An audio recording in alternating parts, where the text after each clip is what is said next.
Hi, I'm here with Brian D'Souza of Fast Signs, and Brian, we're just going to have a conversation about your business, and you can tell me a little bit about what you do here and whether you've got any promotions or anything like that going on. So, can you tell me a bit about your business and how you got started? Sure. So this Fast Signs location has been around since last September. We're a new business. We opened in the area. I live in the neighborhood as well, and so my last 20 years have been working in IT for a financial company. And when that ended, I decided to try something different. And this is as different as I can get from IT. But what I was looking for was more dealing directly with people and more business to business and trying to get some home life as well. So we're Monday to Friday. Saturdays is mainly by appointment. From a business standpoint, it is something. Signs, the reason we went for signs is it's ubiquitous. No one ever thinks about signs till they need one or they're looking for something.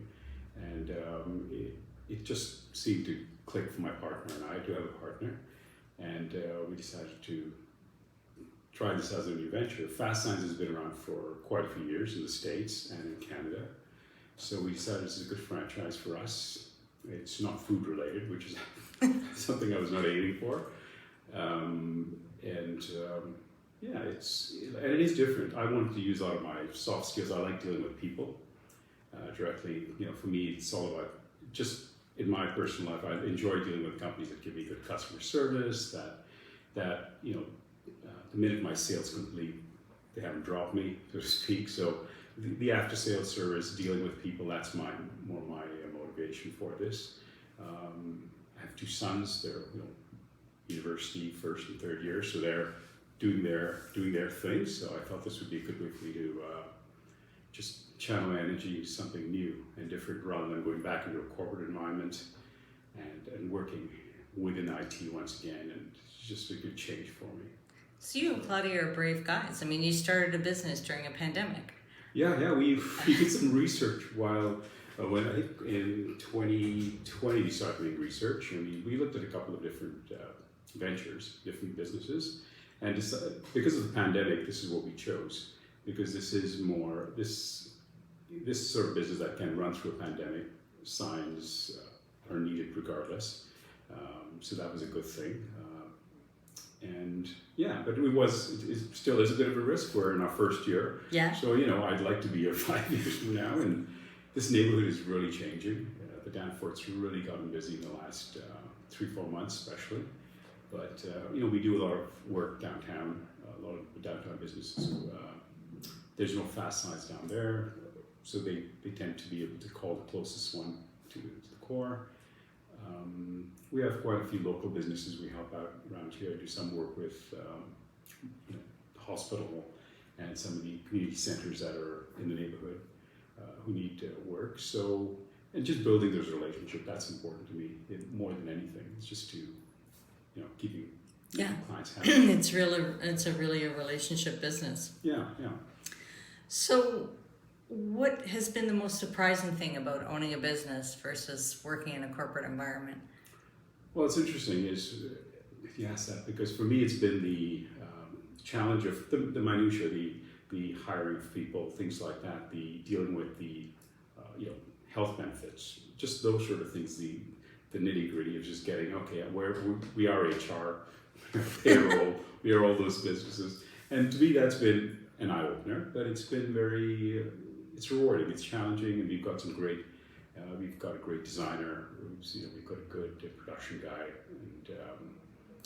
and even most of them live in the neighborhood, at least 2 of them live in the neighborhood.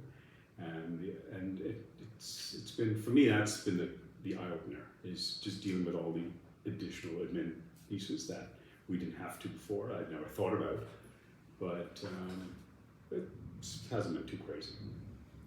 So what feedback are you getting from customers? What would you say customers like about your business? I think for me, what I've surprised to see is the customers really appreciate the communication is one thing for us, because I'm big on that. I'll send you 20 emails to make sure you've got what you're looking for, setting the running. Communication is a big part of it. The follow-up, when they're done. If they're not happy, what's the reason? To me, it's not so much about It's never been about, companies will always make mistakes, there will always be mistakes, but it's how you deal with it. So for me, it's, if there's a, minor hiccup, how do we fix it rather than just, brushing it off. And to me, that's the part. I think customers have said to me, it's amazing that you guys are still there. You didn't drop it off and walk away, or you didn't install it and walk away. Because I think that sometimes the sign industry has that sort of a black eye. Yeah. Some of those things, you install it, you do the windows, you do the exterior sign, what have you, you walk away. And then you've got to look for the guy who did that work. So I'm trying not to be, we're trying not to be that guy. We're trying to not be that guy, and we really want to. For me, the biggest thing is just customer service. I've normally been on the other end of the sales, where Sure. I've always been a client, and I've come across some really great salespeople in my working career. So there are certain guys I emulate as to how they dealt with me. So that's where I'm going with it. So what are your goals for the next year? So you've made it through 1 year, and so the first goal is making through the second year and the third year. No, it's to grow it. I'm really trying to build a business with some good local clients as well as larger clients. We enjoy dealing with the small.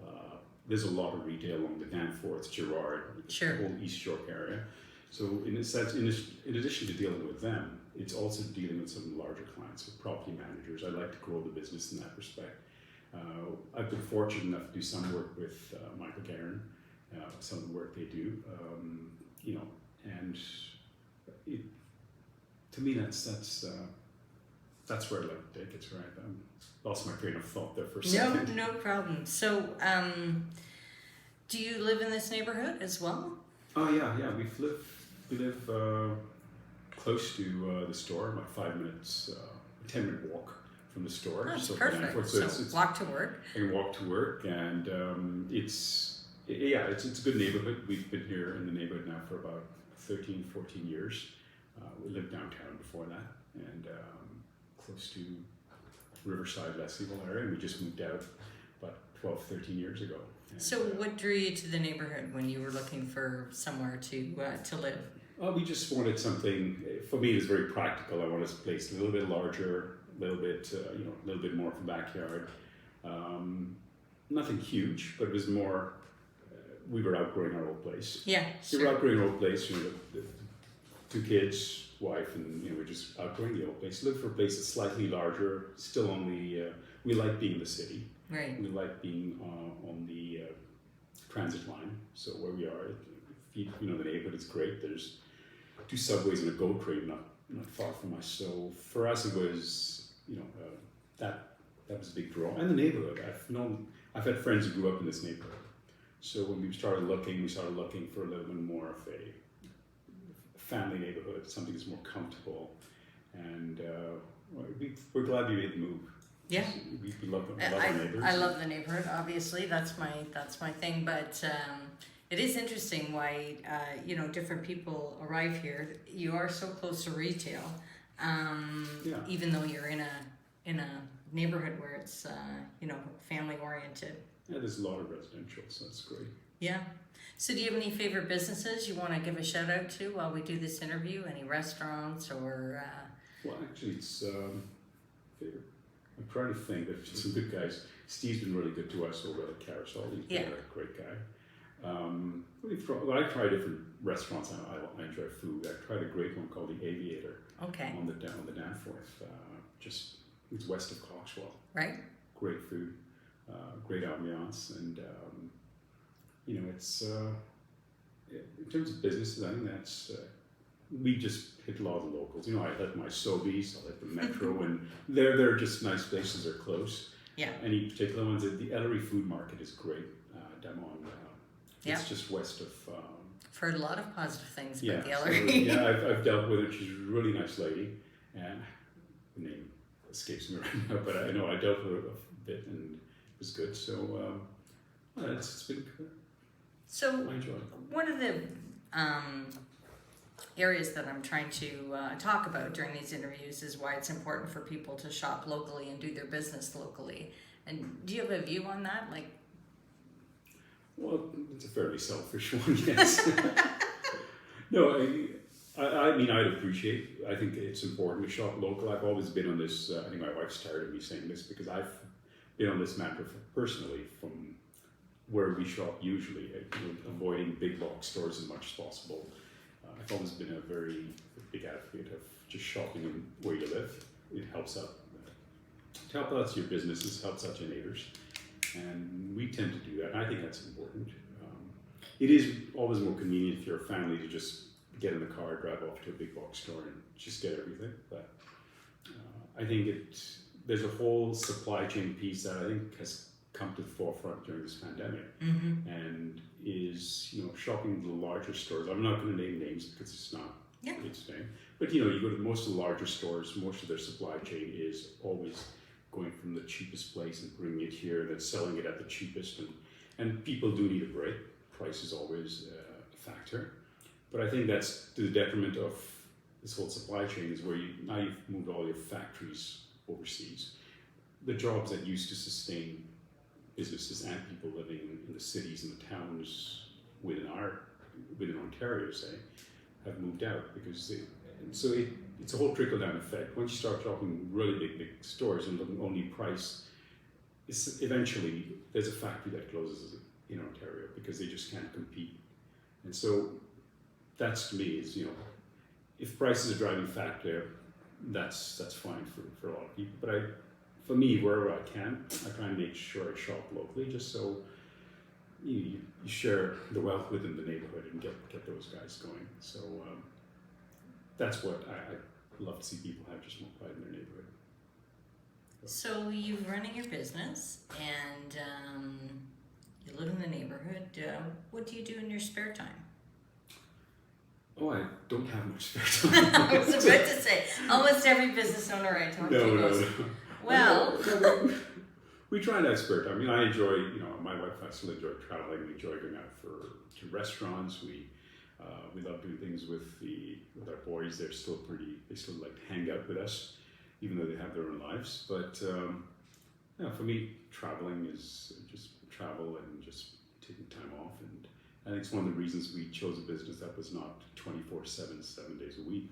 Yeah. Is because and dealing more business to business, and some retail that really helps. But so we can have a little bit of a good balance. I'm a big advocate of work-life balance, always have been, and I didn't want this to change that. I wanted to build something successful.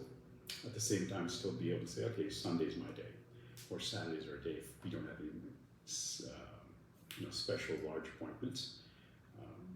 And that's besides going out to the city, going on the boardwalk, walking on Danforth, or just going out and So washing my cars on Saturday morning. That's my thing. That's there you go. That's my Zen moment, is just having a clean car. Having a clean car, because no one bothers me for an hour and a half. So I can wash a car. Does your business have anything special going on right now? Any promotions that you want to talk to folks about? Not right now. We were having specials over the summer for contractors. Right. There was a bundle price for signs, business cards, and the like. We try and have set pricing for certain items for realtors who need core glass signs, site signs, those things. We try and have set prices for those and just try and stay competitive. It is hard staying competitive with the Vista prints of the world who, they print off somewhere, I don't know, but we are able to do a more personalized service because we can give it to you in 4 to 5 days, 3-4 days. And if there's a problem with it, we're there, you can come fix it. Because oddly enough, that's one of the things we've seen. I'm surprised the number of customers we get in coming to redo just simple core glass signs. Because they ordered it online, it came back, and then it's too late for them to get it back. So then they've come back in here, and that's some of the surprising things for me.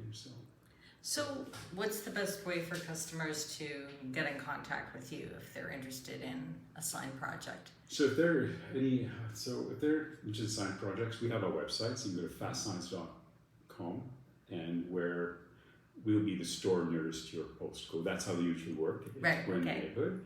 You can always call us. There's a number, 416-691-3535, and that's our local number here. You'll always get someone. We're here Monday to Friday, 8:30 to 5. Right. And that's the best way to get a hold of us. We're on Facebook, Instagram, if you want to go there. And but a knock on the door and a walk-in's always welcome. So if a young person was asking you advice about how to start their own business, what would you tell them? Ooh, what would I tell them? I can tell you what other people have said. Yeah, I'm trying to think what we went through is just tenacity. Just do your homework, do your research, what you want to, the business you want to get into. Because sometimes I find it's not so much the business, but if you have a passion for doing something, definitely open that business. I've been in IT for most of my career, so this is obviously has nothing to do with IT, but I wanted to change. But for me, the things I was looking for were something that would fit in with my life, my lifestyle, my family life. So it was important that if you don't want to work 7 days a week, then no one open up a food place. Or, it's very hard to get into retail, but if you're looking for a B2B, a business to business, that can sometimes be a little bit more Monday to Friday, and you can deal with customers during those days. So pick a business that you think will fit your lifestyle. This is a bit of bricks and mortar because we do have our own production at the back, and we have our own printers and people doing work. But if it's online, that's always another alternative. And it's just less overhead, less people to hire. But and just do your homework. Go to BDC, go to the banks, small business, and I found that if you're within a certain age group, the business development group is great. If you're over 45, then you're on your own. That's what I find. It's interesting how the small businesses are designed for people to age of 30 probably, and after that it's you're on your own. Get your funding and just be prepared because it is tough. First couple of years will be tough. So.